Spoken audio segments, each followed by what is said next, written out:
ಆ ತಾಲೀಮು ನೋಡಿದಾಗ ಅಲ್ಲಿ ಅವ್ರು ಹೇಗಿರ್ತಾರೋ ಹಾಗೇ ಬಂದವರಿದ್ದರು. ಅನೇಕರು ಕಾಲುಗಳಿಗೆ ಚಪ್ಪಲಿ ಕೂಡ ಇರಲಿಲ್ಲ, ಶೂಸ್ ಬಿಡಿ ಆ ರೀತಿ ಅಂತಂದವರು. ನಾವು ಇದು ನೋಡಿದಾಗ ಬೆಳಿಗ್ಗೆ 10 ಗಂಟೆ ಕರೆದ್ರು, 11 ಗಂಟೆಯಿಂದ ಶುರುವಾಗಿದ್ದು 2 ಗಂಟೆವರೆಗೆ 3 ಗಂಟೆ. ಓಹೋ, ಯಾಕಂದರೆ ಸಂಜೆ ಮತ್ತೆ 4 ಗಂಟೆಗೆ ಕರೆದಿದ್ರು. ಇದು ಭಾಳ ಹೊತ್ತು ಹಿಡಿತದೆ ಅಂತ ಕಾಣ್ತದೆ ಅಂದ್ಕೊಂಡಿದ್ದೆ. ಆದರೆ ಕೇವಲ 50 ನಿಮಿಷದಲ್ಲಿ ಮುಖ್ಯ ಕಾರ್ಯಕ್ರಮ ನಡೀತು. ಅಷ್ಟರಲ್ಲಿ ಎಲ್ರಿಗೂ ಅದರ ಪರಿಚಯ ಆಯಿತು.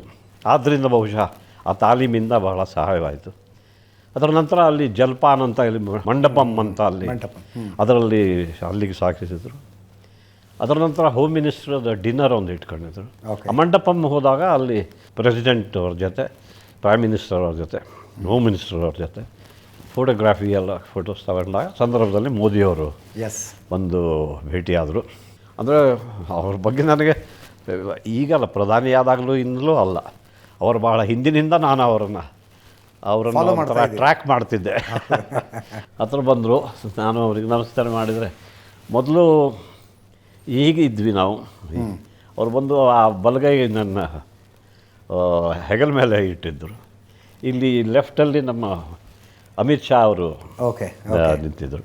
ಸೊ ಅವರನ್ನು ಉದ್ದೇಶಿಸಿ ನನ್ನ ಬಗ್ಗೆ ಅವರ ಹತ್ರ ಹೇಳೋ ವಿಚಾರ ಇದ್ದಾಗ ಕೈ ಇಲ್ಲಿ ಹಿಡಿದ್ರು, ಈ ಕೈ ಇಲ್ಲೇ ಇತ್ತು. ಸೊ ಭಾಳ ಸಂತೋಷವಾಯಿತು. ಮೋದಿಯವರಿಗೆ ಮತ್ತು ಕರ್ನಾಟಕದವರಿಗೆ, ಕನ್ನಡಿಗರಿಗೆ ಇದು ನಿಮ್ಮ ಮೂಲಕ ಒಂದು ಬಂದಿದೆ ಅಂತ. ಬಟ್ ಅದು ಅವರನ್ನು ಭೇಟಿ ಆಗಿರಲಿಲ್ಲ. ಅನೇಕ ಸಲ ಹಿಂದೆ ಬಹಳ ಸಲ ಬೇರೆ ಬೇರೆಯವರು ಹೇಳಿದರು, ಅವರು ಬರ್ತಿದ್ದಾರೆ, ನೀವು ಬನ್ನಿ, ನಮ್ಮ ಜೊತೆ ಬನ್ನಿ. ಬೇಡ, ಅಲ್ಲಿ ಹೋಗಿ ಈ ದೇಶದ ಪ್ರಧಾನಿಗಳು ಎಲ್ರಿಗೂ ಗೊತ್ತು, ಯಾರು ಅವರನ್ನು ಭೇಟಿಯಾಗುವ ಸಂದರ್ಭ ಬರೋದು ಬಹಳ ವಿರಳ.